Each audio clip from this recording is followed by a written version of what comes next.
All right, now we're joined by Megan Locitelli Hyska, who's running for School Board District 4. So go ahead with a 2-minute introduction. Sure. My name is Megan, and I have been involved in nonprofit organizations for the last 12 years. Essentially, after I graduated from college with a degree in sociology, I knew I wanted to do some good work in the community, didn't know exactly where. Thought I might want to do grad school, but thought, well, shoot, I'll just go out into the workforce, see what I want to do. So I worked for a series of nonprofits, United Way of King County, followed by Solid Ground, followed by the Seattle Public Library Foundation, and then most recently, I left the Library Foundation because of a confluence of events. One being that my husband and I became durable power of attorney for his grandmother, and another that my very best friend, who's like a sister, was in the hospital with preeclampsia, had a premature baby. They're both fine, but the Library Foundation's small enough staff that even though I could work remotely somewhat, they wanted me to be able to concentrate on my family and friends, and I needed that too. So I left, and I have embarked on an idea I had last year called Foothold Northwest, which is a nonprofit organization that my vision is that every student can attend college affordably, and it's equitable. And that is why I'm running for school board. So I actually got an email from the Bernie Sanders campaign turned into, trying to mobilize people to caucus and get out and run in their cities, in their state, et cetera. So I got the email and I thought, I'm doing it. I'm going for school board because I believe every student in Seattle should be able to go to public school, and they should be able from public school to attend any college they want. I find it completely unacceptable that a parent would have to choose sending their child to a private school and paying nearly college tuition costs for their child to then have what they see as a future. So that's basically, and honestly, I've done a lot of work. I'm a white woman, and I have done a lot of work to understand institutional racism. And I know that we have students of color in our public schools, depending on where the school is, the amount of support that they get from the community. Students, generally speaking, students of color are going to have a way harder time getting to college and having the support they need. And that's based on hundreds of years of, really not institutional racism, but straight out racism. And now how it plays out, that they're really on not an equal footing. And it's not about equality, it's about equity. And I think we need a lot of new. I know a lot of people who are my age, and I'm 32, and I know a lot of people who have great ideas, but maybe are sharing them in a way that they aren't actually put into our system. And so I have a desire to take people's ideas, listen. Communication is one of my strong suits, I've realized. So my other company is just Della Loca Design, and that's not trying to tell people what it is, but it's just basically I do digital and print media and communications, and I'm trying to take that gift, help businesses and nonprofits, and then start my own. Great. So I think so it just goes hand in hand Perfect. with that work. So now we have our 4 prepared questions that we're asking all candidates for school board. These are also 2-minute answers. Okay. We started the timer a little bit late on your intro, so I'll jump in a little bit earlier. But I'll read. Sure, no problem. And I wasn't looking. I was gesticulating and not looking at my watch. No worries. So I'll go ahead and read question number 1. Okay. It's kind of a 2-part question. So, what specific actions can the school board take to help assure equal educational opportunities and help close the achievement equal opportunity gap? And how do you see stopping the suspension, expulsion, prison pipeline that is affecting so many kids? Oh, man. Okay. So for the first, I think listening to the community is one. So I've supported boards at the Library Foundation. I've worked with board members at Solid Ground where I kind of gave marching orders for fundraising and et cetera. And honestly, the best thing a board can do is listen to the community and have a real dialogue, not just have a small community comment period in a board meeting, which is not the way a lot of people want to communicate. So I would say the first is listening to the community, looking at statistics, talking to other entities, nonprofits, bringing people together, convening, discussing, because we know an achievement gap exists. We know that people have different learning styles. We know that there are students living with disabilities. that are in schools. We know there are students who don't speak English as a first language. We know there are students who have extreme poverty. And all of these are barriers, but they don't mean that they can't achieve a good education and they can't achieve what they want in life. I think in addition, how to address it would be, I mean, collaboration is key. We know that in nonprofits from the work I've done, and I know that listening. So what's cool is in an age of social media, you can listen.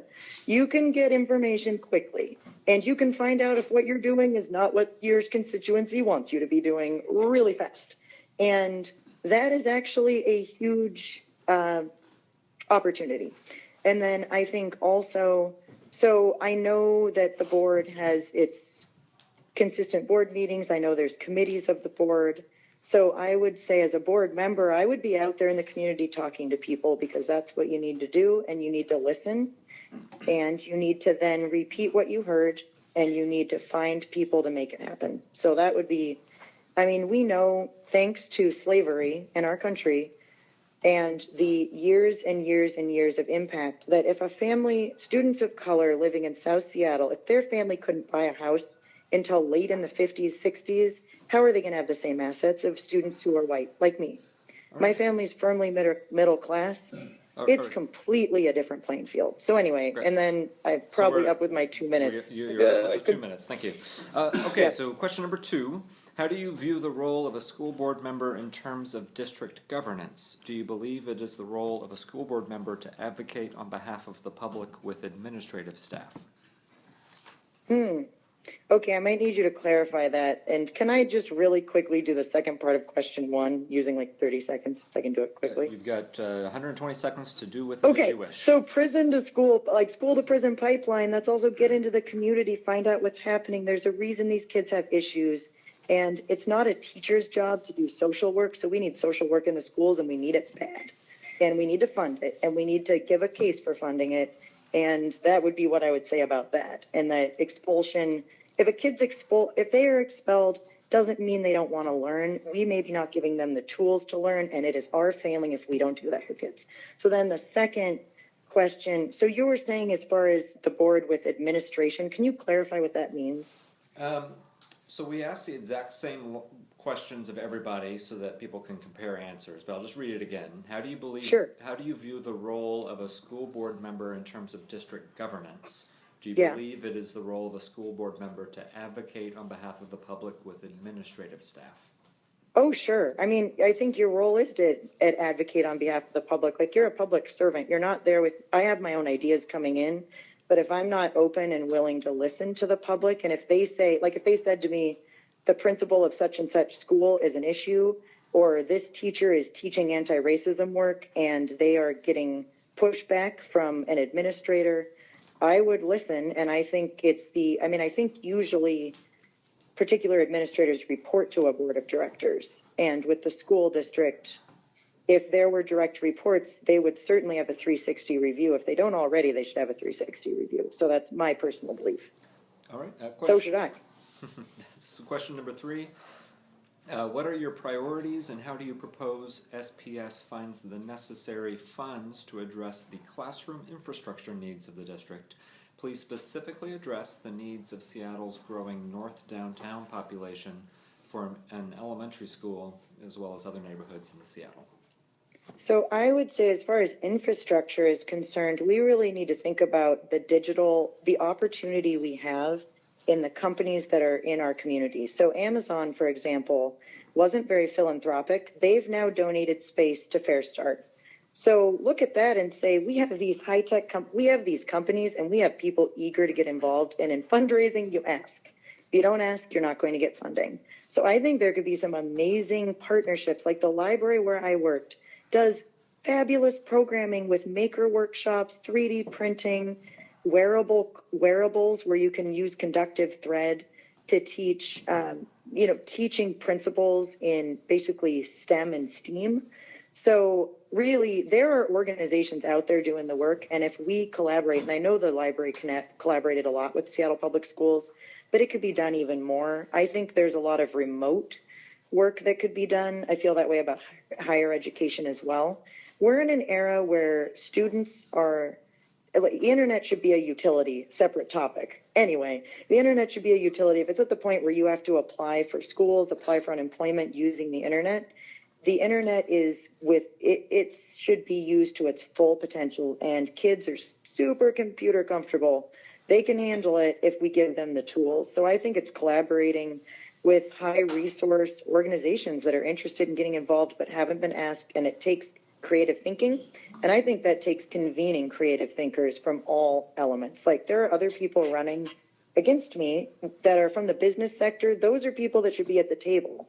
I honestly don't mind if it's me or them at the table if they have an open mind and they'll listen, and we can move the needle on changing, class sizes being the appropriate size.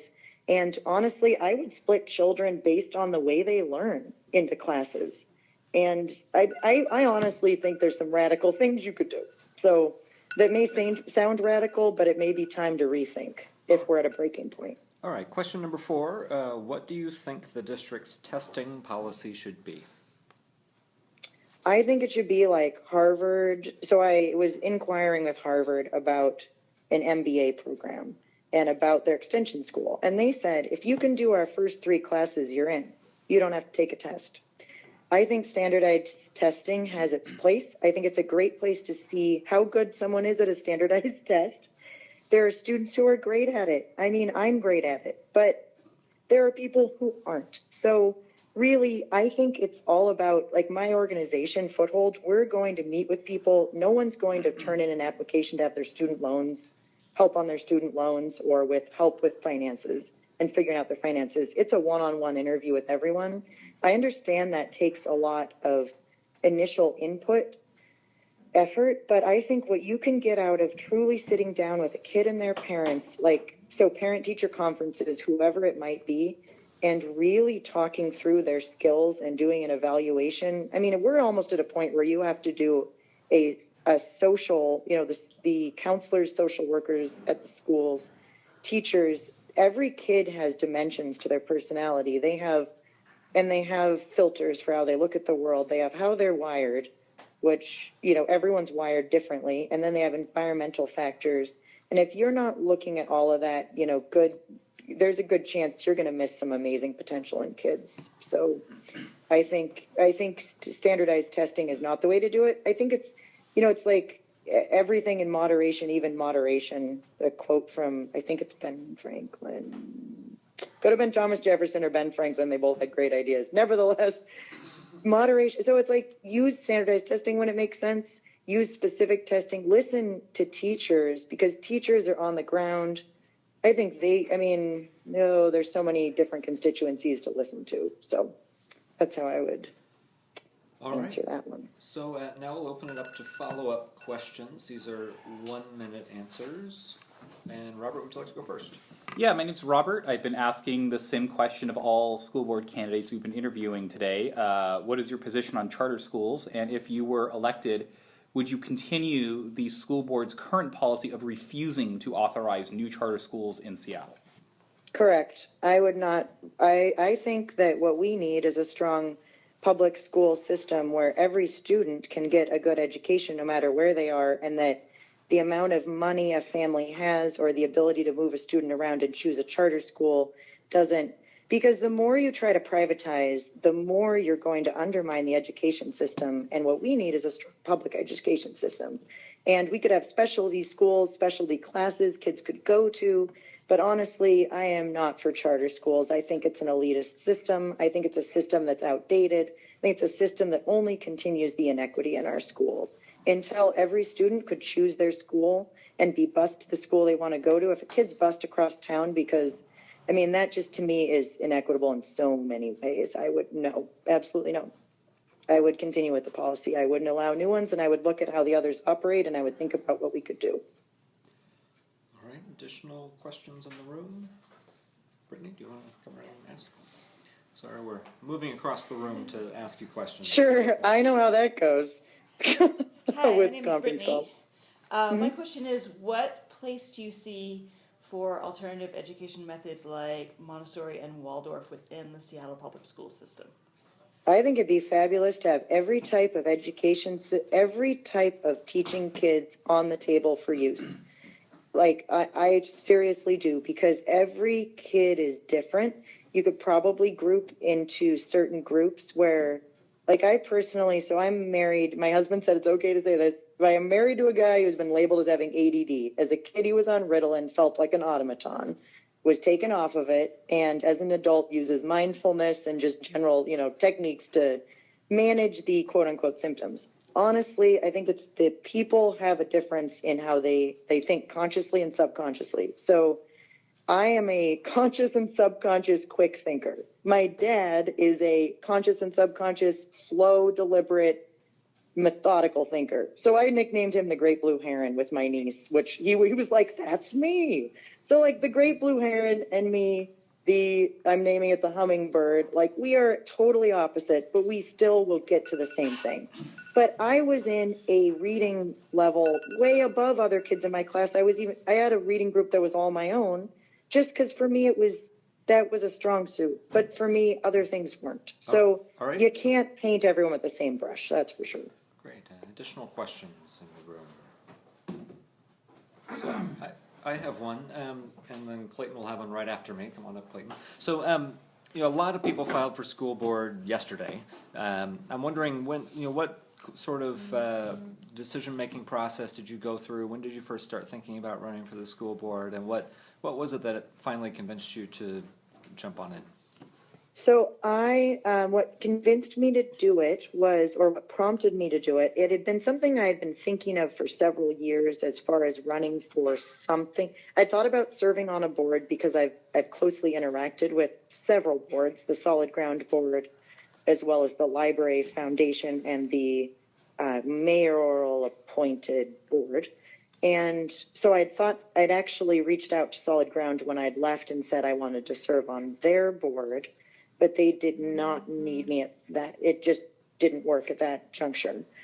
But what inspired me was I'm doing Foothold Northwest, which is all about higher education funding and how college students, people my age, are waiting 10 years longer to buy a home because they have really crippling student loan debt. I don't even need to tell you, I'm preaching to the choir, I'm sure, on that one.